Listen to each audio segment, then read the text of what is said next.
She called me too sensitive when I asked why she still followed her ex, said it was for the memories. The next day, she reposted his birthday photo, captioned, "Some people never get replaced." I didn't say a word, just grabbed my keys and left. 3 weeks later, she was at my door screaming my name, begging me to undo what I did. I've been sitting on this story for a while, wondering if I should share it. But after a few beers and some encouragement from my brother, here goes nothing. About 6 months ago, my relationship with Grace, 27F, ended in a way that I, 29M, never expected. We'd been together for a year and a half, met through mutual friends at a music festival, hit it off immediately. She was smart, ambitious, worked as a graphic designer at a decent agency downtown. I run my own small construction business. Different worlds, but we clicked. Or so I thought. Looking back, there were red flags from the beginning. She kept pictures of her ex Tyler all over her Instagram, never deleted their vacation photos, still had him as a highlight on her profile, labeled best memories. But like an idiot, I ignored it all because when we were together, she seemed present, seemed happy. About 2 months before the end, I finally decided to bring it up.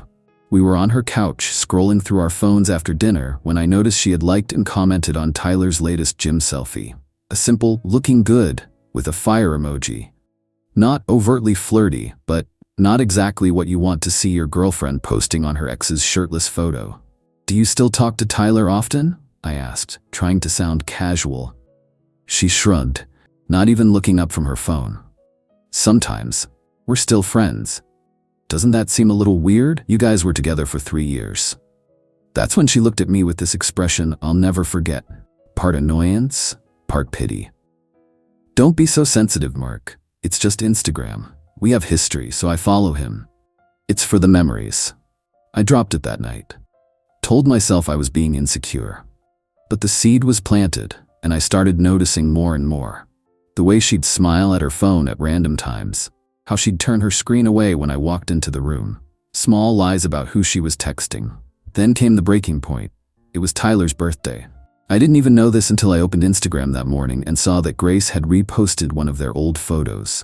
Them on a beach somewhere, sunset, his arms around her. The caption knocked the wind out of me. "Happy birthday to this one. Some people never get replaced." I stared at that post for a good 5 minutes, reread those words over and over.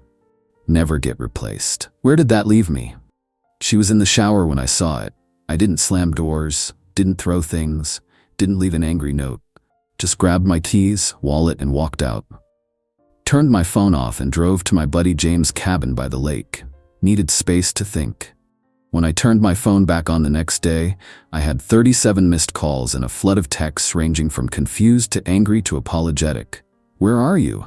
Why did you just leave without saying anything? Are you seriously this upset over a birthday post? Please call me. I'm worried." "Fine, be childish. I'm sorry if the post upset you, but you're overreacting." I didn't respond to any of them. Instead, I called her friend Rachel. Rachel and I had always gotten along well, and I knew she was one of the few people Grace confided in completely. I asked her to meet me for coffee, said it was important. Rachel looked uncomfortable from the moment she sat down across from me at the cafe. "Is this about the post?" she asked before I could even speak. I nodded. "Among other things." "I need to know something, Rachel, and I need you to be honest with me. Was I ever anything more than a rebound to her?" Rachel's eyes widened slightly. She fidgeted with her coffee cup, clearly weighing her options. "It's not that simple, Mark." "I think it is. Please, just tell me the truth." She sighed deeply. "Look, when Grace and Tyler broke up, she was destroyed, like completely wrecked. She was in therapy for over a year, could barely function. We were all shocked when she started dating you so quickly after." "How quickly?" I asked, feeling a cold weight settling in my stomach. 2 months. She told everyone they'd been broken up for 8, but it was only 2. The cold weight turned to ice. "Tell me about their breakup." Rachel hesitated again, then seemed to make a decision. "It was brutal. They were at Rialto's, you know, that Italian place downtown? It was their anniversary. But Tyler had found out she'd been texting her gym trainer, getting pretty flirty.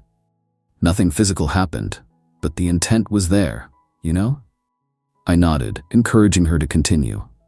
So Tyler waited until they were having dessert, surrounded by all their friends. He'd invited everyone to celebrate, and then he just laid it all out, read the texts out loud, showed everyone photos of her and the trainer together. Then he stood up, told her she'd never change, and walked out. Left her with the bill and the humiliation. It was public, really public. I sat back processing this, and after a year of therapy, she jumped into a relationship with me. Rachel looked genuinely sorry. Mark? I did try to warn her it was too soon, but she insisted you were different, special. Special enough to be a placeholder, apparently. Rachel bit her lip, hesitating. Then, look, there's something else you should know. Grace still has a shared photo album with Tyler in her cloud storage. She doesn't know, I know about it, but she accidentally showed it to me once when she was looking for something else on her phone. She's been adding photos to it the whole time you've been together, like documenting things for him to see. That hit me like a punch to the gut. Are they? From what I understand, he started showing interest again. They've been texting more frequently in the last month. While she's with me. I'm sorry, Mark. I should have told you sooner, but she's my friend and I thought maybe that she'd choose me eventually? Rachel couldn't meet my eyes. That was answer enough. As I drove home, a plan started forming in my mind. Petty? Absolutely. Immature? Probably.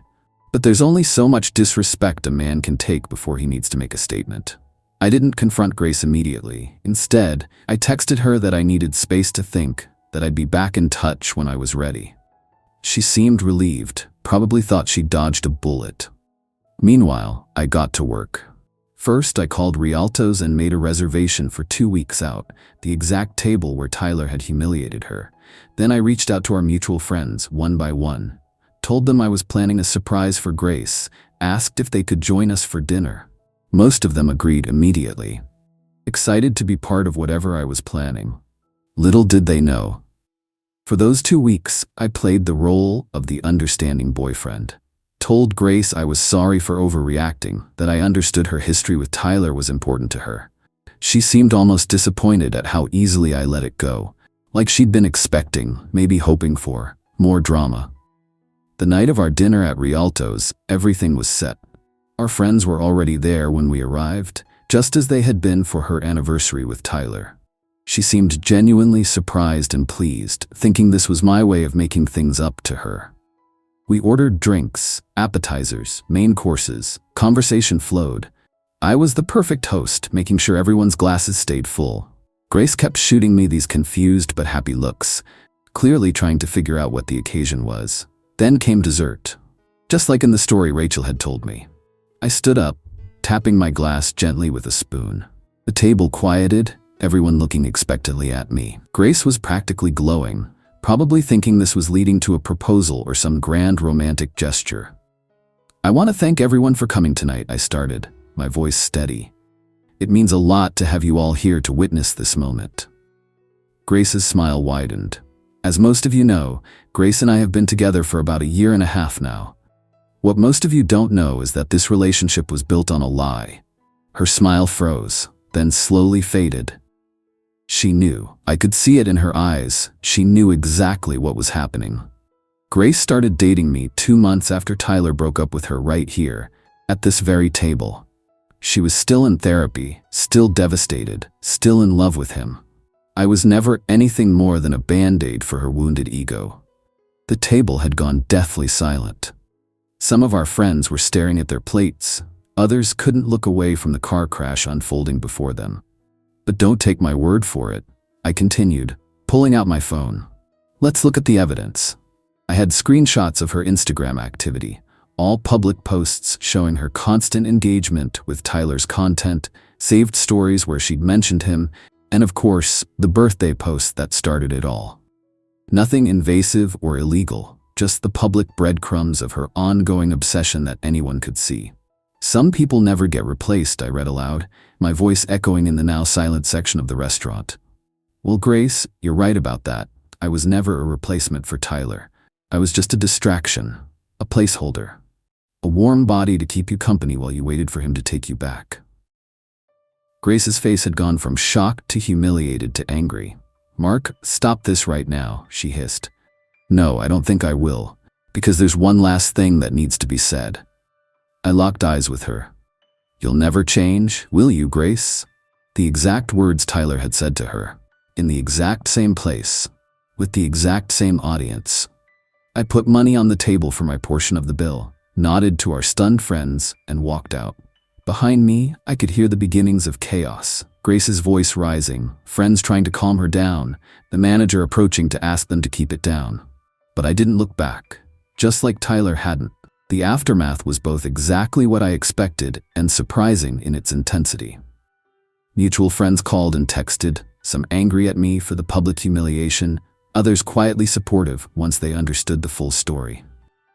Grace alternated between rage-filled messages and tearful voicemails.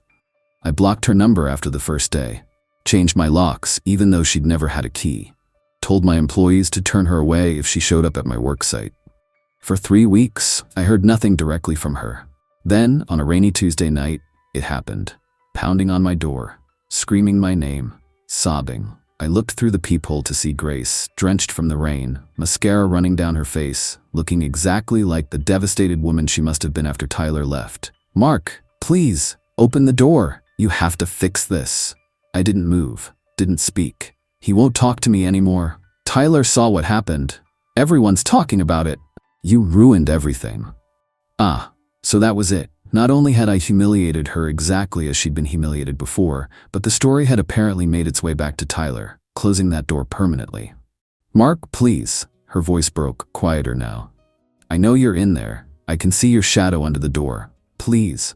You don't understand what you've done to me. I can't go through this again. I can't. For a brief moment, I almost felt sorry for her. Almost. I loved you, she said, barely audible now. Maybe not the way you deserved, but I did love you. Too little, too late. Eventually, she left. I learned later from Rachel that she'd moved back in with her parents in another state, deleted all her social media accounts, started therapy again. Sometimes I wonder if I went too far, if the punishment fit the crime. Using someone's deepest trauma against them isn't something I ever thought I was capable of. But when someone treats you like you're disposable, like you're just a checkpoint on their journey back to someone else, something breaks inside you. I'm dating again now, taking it slow, being more careful about the red flags I choose to ignore. And I've learned something important. Respect isn't optional in a relationship. It's the foundation everything else is built on. Without it, you're just two people passing time until the inevitable implosion. Update: this post blew up way more than I expected. Thanks for all the comments, both supportive and critical. To address some common questions. Yes, Rachel and I are still friends. Some people questioned why she would betray Grace's confidence so easily. The truth is, Rachel had warned Grace multiple times about using me as a rebound. When it became clear Grace was potentially rekindling things with Tyler while still with me, Rachel felt I deserved to know the truth. No, I haven't heard from Grace since that night at my door. According to mutual friends, she's doing better now, still in therapy, and finally processing her breakup with Tyler properly. And to the people asking if I think I went too far, honestly, I'm still not sure. In my darkest moments, I think she deserved exactly what she got. An eye for an eye. But in more reflective moments, I recognize that using someone's trauma against them crosses a line, even if they hurt you first. What I do know is that I'm satisfied with how things turned out. Not because she's suffering, but because I finally stood up for myself, instead of being someone's second choice. That part I'll never regret. Life's too short to be anyone's placeholder.